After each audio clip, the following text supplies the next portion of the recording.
Well, many organizations, as we hear, are condemning the brutal manner in which police are handling student protests. One of these, the Right2Know campaign, is calling for swift action against SAPS members involved in the killing of an innocent man during the Wits protests yesterday. Let's chat more about this now with Right2Know campaign organizer Thami Nkosi. He was at Wits during yesterday's protest as the leader of the Right to Protest campaign. Thami, a very good morning to you. And let's just hear your version of what happened there. I mean, we hear all the criticism of the police. I was speaking to our reporter Nkosazana Dambuza at the time, and from what we saw, there was absolutely no warning shot, anything fired into the air, any warning that police were going to use this method to disperse that protest. What was your experience at that moment?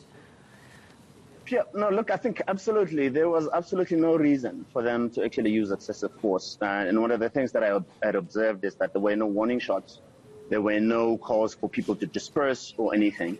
In fact, as soon as I got onto the scene, what I did notice was that students were actually getting arrested and actually shoved into the nyalas. But then what happened there is that as the nyalas were actually moving, the police started shooting indiscriminately into crowds. And people got hit. I got hit myself with a rubber bullet because primarily we were standing at the corner and actually recording the entire thing as it was unfolding.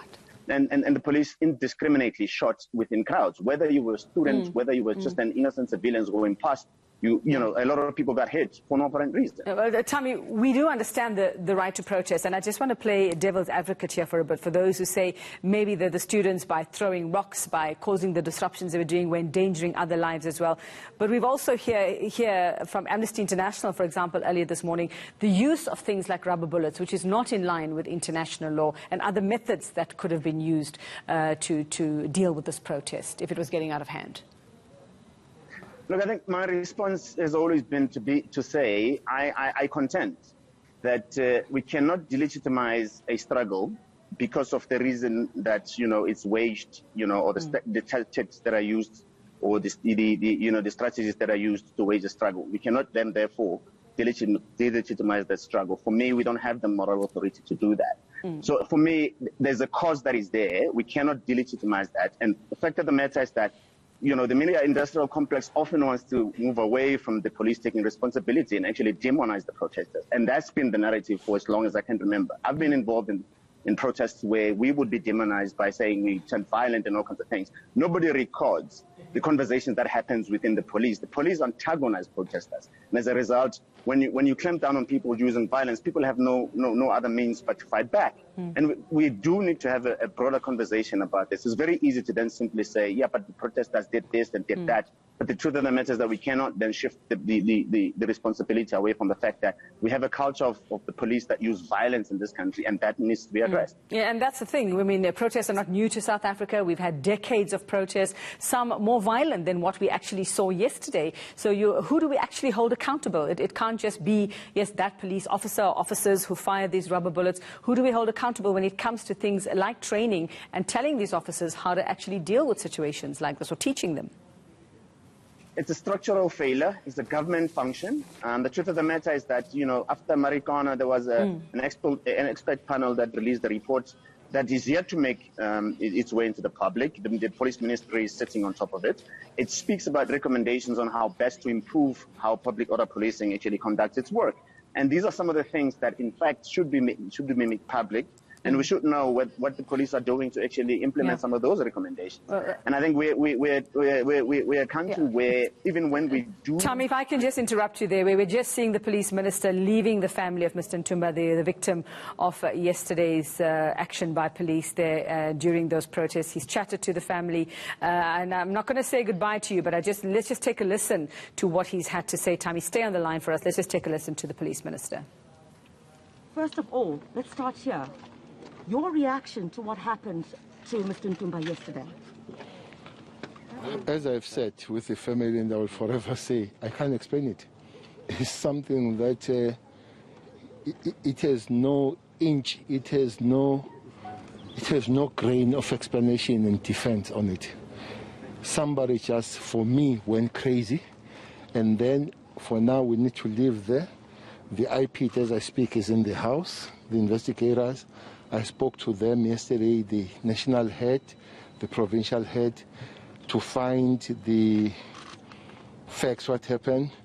this is a provincial commissioner, all of us with a full cooperation going forward with the speed we are expecting that it happens, and every other processes must be put in place and the matter must be resolved with the full support and full cooperation with the family.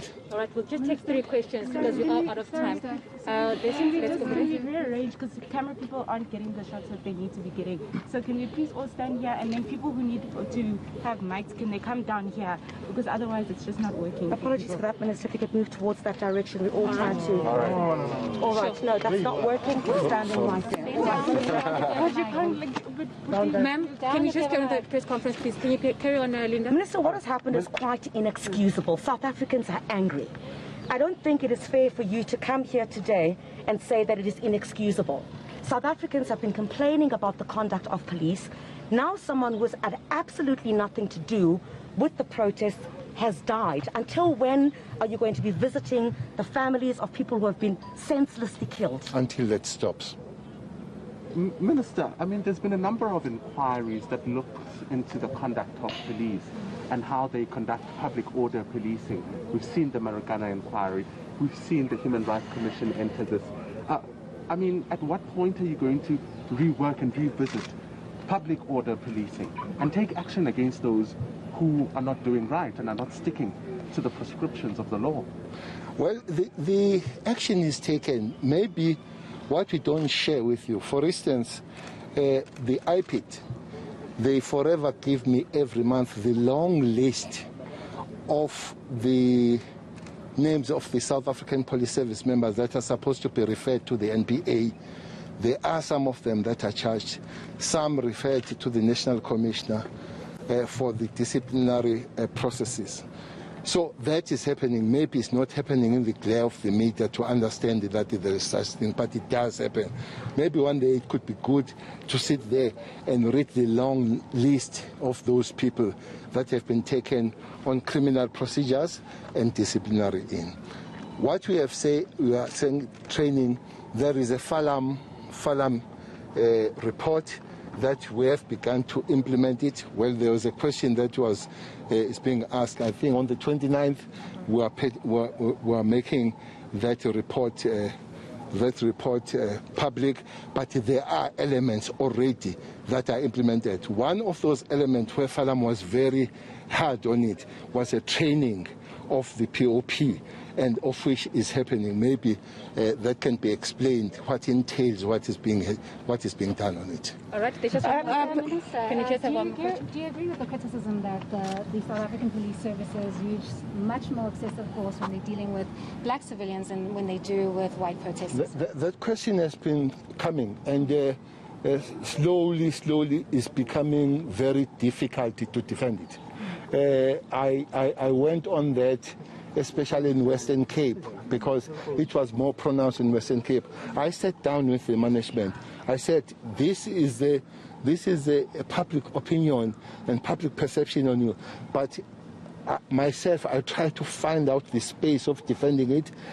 Slowly but surely, it's beginning to be difficult to defend it. Do you agree with that criticism, Minister? As I'm saying, it's becoming difficult for the fact that we are working on it.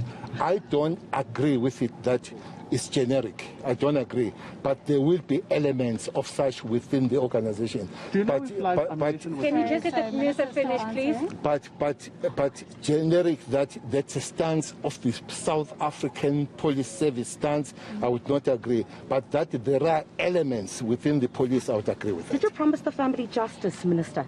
Will justice prevail? Why should I answer one person only? Okay. Minister, do you know if live ammunition was used? I know it's too early as investigations are going on, but do you know if live ammunition was used? I don't know for now. The IPT is here, and I'll be briefed on that. Ladies and gentlemen, we have to Did you promise the family justice, Minister? Last question. It doesn't need that we promise. It needs to happen, the justice. Minister, how are you going to ensure that this doesn't happen again? Well, really it would be folly for me to say you can put your head, that is not happening again. We need to work towards that. For instance, there are many other elements to be followed, your Falam Group, the Constitution, the better training and everything. So we must work towards the elimination of the thing. But to stand here, we have about 185,000 members of the South African police. So to say not one out of those people would be really folly to do that. Are you satisfied with the conduct of the police yesterday? Not yet. Is he a father? Not yet. What is the profile of the person? Is he a father? Is he a married man? Just give us a brief profile. This will be the last question. Is a young man. Even I saw his photo. Was working for the Department of Human Settlement, and has just gained his master's degree. And is he a father? He's a father of 3. Does he have a wife? He's a father of 3. He's got a very young wife, and I think the youngest child is less than a year old. It's a sad situation to look at. It's something that you can't really even be able to live with it as a human being now. Taking all other elements of life out is a sad situation. Thank you, Minister. The police minister. All right, Uveka, that wraps up the police, the briefing by the police minister here outside the home of Mthokozi Sintumba. A lot more details coming out around who he was. He was a family man, a father of 3 who had a wife. And as you can hear from the minister, he seems as shocked and disappointed with the conduct of the police, saying that he really can't ensure that this won't happen again, but we'll be looking at some reforms in terms of how police officers conduct themselves in these protests. Thanks very much for that. That was Police Minister Behikele, as you saw there, leaving the home of Mthokozi Edwin Ntumba. He was a 35-year-old who died after being hit by rubber bullets during that protest yesterday. We were chatting before we went to Kempton Park with the Right2Know campaign's Thami Nkosi.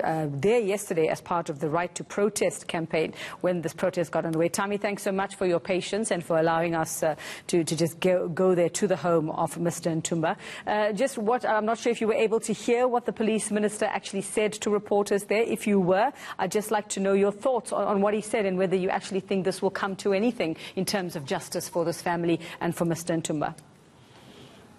My apologies. I mean, I didn't get any audio on my side, so I couldn't make out what he was saying. But I can effectively tell you one thing. One, during Marikana, all the police that were actually implicated there, hardly none at all indicted for that. Yeah. And Ristatane, similar situation. You think about even private security, where they evict, people you landless people in the land that they've occupied. Some have died at the hands of private security, hardly none at all. So for me, I have no faith in this process to say justice will indeed be served, because we've seen way too many incidences where no police have actually been held to account and none have been indicted at all. So for me, it's almost like another talk shop. And quite frankly, I think this is the time where civil society and the working class have to stand up and actually demand greater accountability from the government and ensuring that everybody that's found to be in the wrong, whether it be a police, they must be indicted and actually must face the full might of the law, the same way that all the civilians are expected to.